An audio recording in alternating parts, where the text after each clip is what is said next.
Hi guys, welcome back to my channel.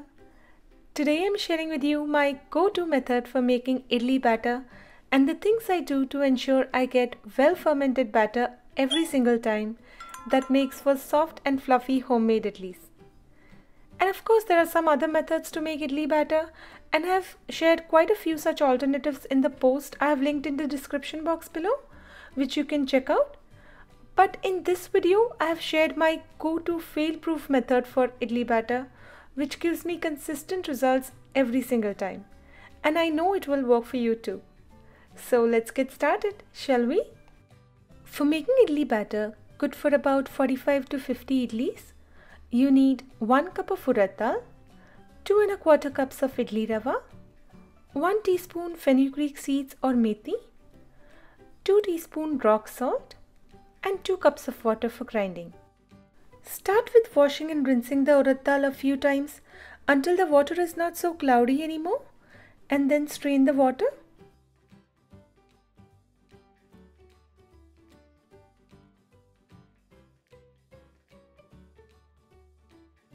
Add methi seeds to it and soak it in lots of fresh water. For 1 cup urad dal, use at least 3 times the water. Then let it soak for about 8 to 10 hours. After that time, wash and rinse the urad dal once more and drain all the excess water.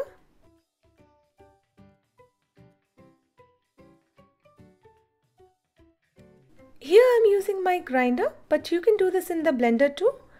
Just follow the instructions I've shared in the post linked below. But if you're using the grinder like me, start with wetting the grinder with a little water and then add in the soaked urad dal and methi seeds along with fresh cold water to grind the dal.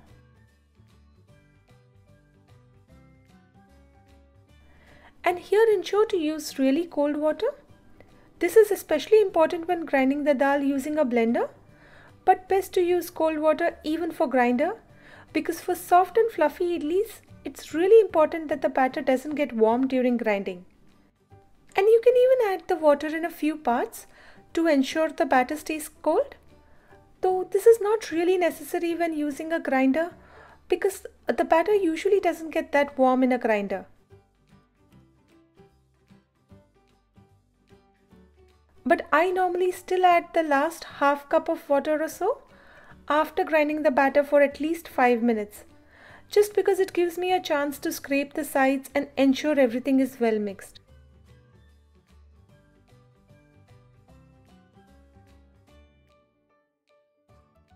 Grind till you get a smooth, soft and fluffy batter. This can take 15 to 20 minutes depending on your grinder. And like I said earlier, you can also do this in a blender. Just follow the directions linked in the post below. Usually when the batter is grinding, it's best to get out the idli rava and properly wash and rinse it till the water is not so cloudy anymore and drain away the excess water.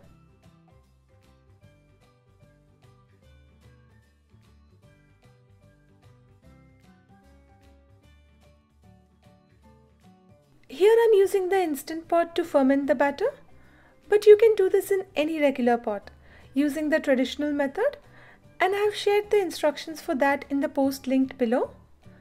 But since I live in a colder climate, especially in the winter, I prefer to ferment idli batter in the instant pot. If you're doing the same, add the ground urad dal directly in the inner pot of the instant pot and add idli rava after squeezing out all the excess water, and also rock salt to it. I usually avoid using table salt or any kind of iodized salt because it has iodine and anti-caking agents that can hinder the process of fermentation. Now give everything a quick mix and then preferably even hand mix the batter for a couple of minutes to help with the fermentation.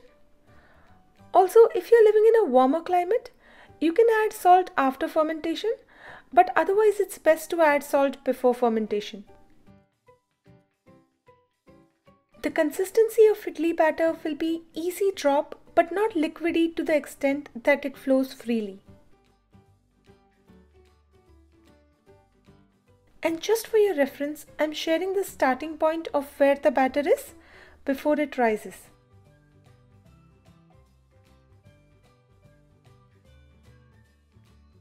Then set the inner pot in the Instant Pot and cover it with a regular lid that fits and not the Instant Pot lid. It's best if the lid is made of glass and see-through. Finally, start the Instant Pot in yogurt mode normal for 12 hours.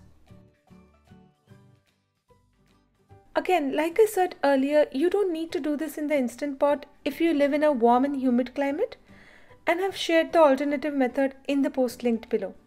When the batter is fermented, you will see that it will have risen a lot, close to doubling in volume and turning light, airy and bubbly.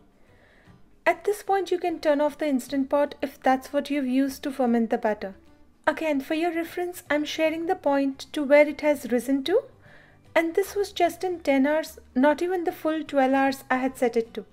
When the batter is ready, give it a gentle mix and then it is ready to use.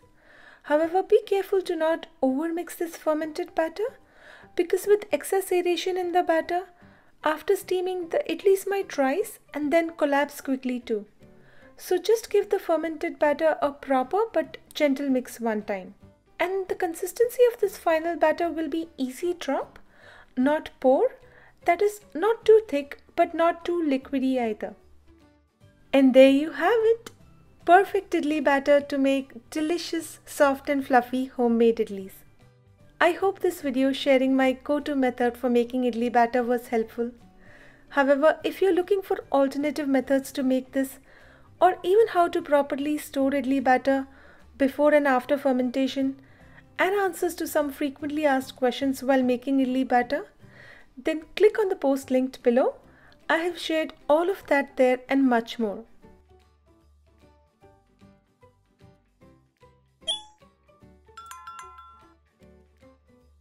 In the meanwhile, here are the idlis I made using that batter, served with the classic white coconut chutney and red chili garlic coconut chutney.